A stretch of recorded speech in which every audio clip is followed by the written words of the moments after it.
Bonjour à toi et bienvenue dans cette nouvelle vidéo où on va voir ensemble finalement pourquoi est-ce que tu dois investir dans l'immobilier quand tu es policier, gendarme, militaire dans les différents corps d'armée, etc.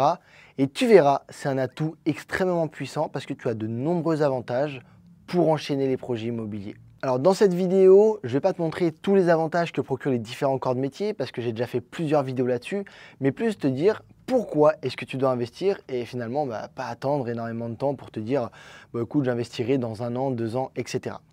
Alors, il faut savoir une chose, c'est qu'investir dans l'immobilier, ça reste un des investissements les plus sûrs que tu puisses faire, que ce soit en 2025, 2026, 2027, etc. Pourquoi? Tu as une énorme demande. Tout le monde a besoin de se loger, tout le monde a besoin d'un toit sur la tête, donc tu auras toujours de la demande. En plus de ça, la valeur de l'immobilier n'a fait qu'augmenter pendant des dizaines et des dizaines d'années. Donc ça reste une valeur extrêmement sûre. Et ensuite, pour finir, ça te permet toi d'avoir des compléments de revenus et finalement faire des effets de levier assez intéressants. Alors, il faut savoir une chose, c'est quand tu es militaire, policier, etc., tu as un double statut. Le premier statut, c'est par rapport à ton corps de métier. Donc, par exemple, un gendarme va être gendarme, mais surtout il va avoir le statut de fonctionnaire. Ces deux statuts-là te permettent d'avoir des avantages différents dont je te parle dans plusieurs vidéos. Alors maintenant, pourquoi est-ce que tu dois absolument investir dans l'immobilier en ayant un de ces statuts? C'est assez simple. Déjà, grâce à tes avantages, ça va te permettre de lever beaucoup plus de fonds. Il faut savoir une chose, c'est qu'il faut investir rapidement. Généralement, tu es affecté à des contrats, sauf bien sûr dans la gendarmerie ou autre, mais dans la plupart des cas en tout cas, tu vas être affecté à des contrats. Donc des contrats de 3 ans, 5 ans, 8, 10, etc. Ces contrats-là, tu n'es pas obligé de les renouveler. Donc le problème, c'est que derrière, si tu te dis, bon, il me reste 2 ans d'armée, je ne sais pas si je vais renouveler, mais je verrai l'année prochaine pour investir. Si tu ne renouvelles pas ton contrat derrière, tous les avantages que tu as eu en amont avant, tu ne les as plus. Quand tu repars dans le civil, c'est totalement différent, d'accord?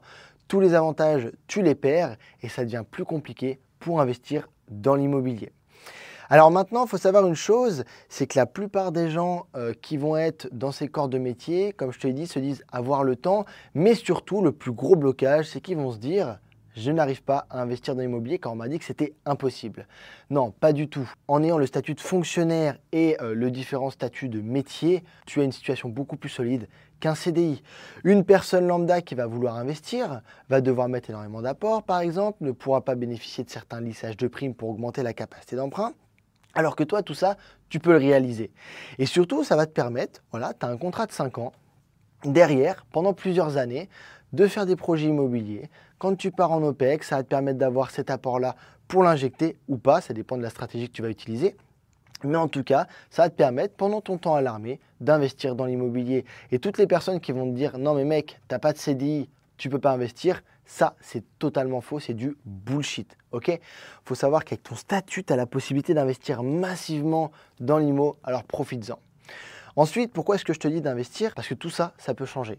Et nous, on le voit. Le problème, c'est que les avantages que tu as, on connaît la France, peut-être que dans 2, 3, 4 ans, tu ne les auras plus du tout. Et finalement, ton statut sera comme le statut d'un civil au niveau des banques. Et ça peut être très compliqué. Donc actuellement, tu as des avantages. Profites-en au maximum pour investir et tu verras derrière, tu vas pouvoir enchaîner rapidement les projets immobiliers.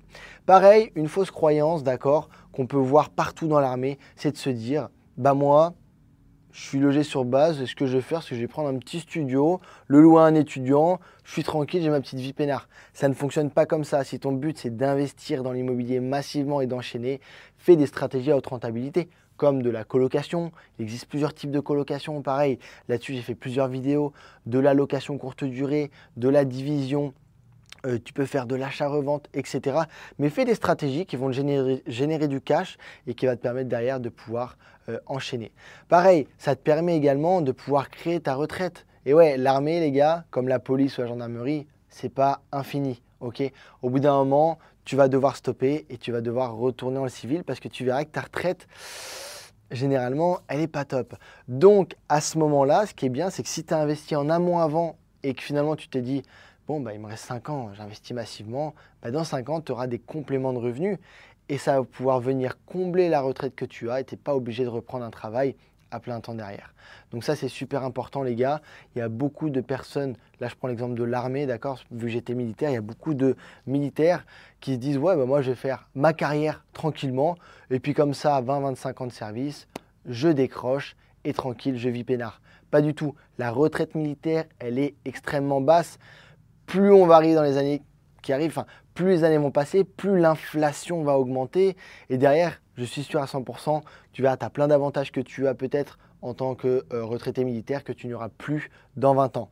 Et ça, c'est super important de le prendre en compte. C'est pour ça qu'il faut investir massivement. C'est pareil pour la gendarmerie, pour la police ou autre. Ok? Donc voilà, en gros, ça permet de prendre en compte ton avenir. Et ce qui est bien, c'est que si tu veux créer une famille, tu enchaînes les projets en masse et derrière tu vas venir créer des sociétés, etc. quand tu es à la retraite et tu verras, ça va être beaucoup plus simple. Donc c'est pour ça, investis massivement.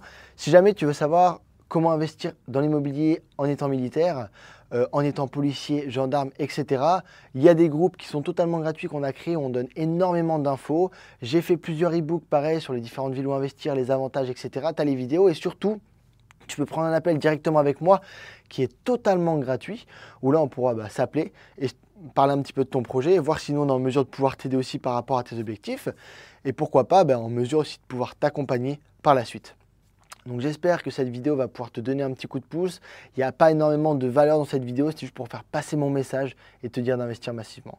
J'espère que cette vidéo t'a plu quand même. N'hésite pas à lâcher un pouce bleu, à t'abonner et on se retrouve dans une prochaine vidéo. Salut!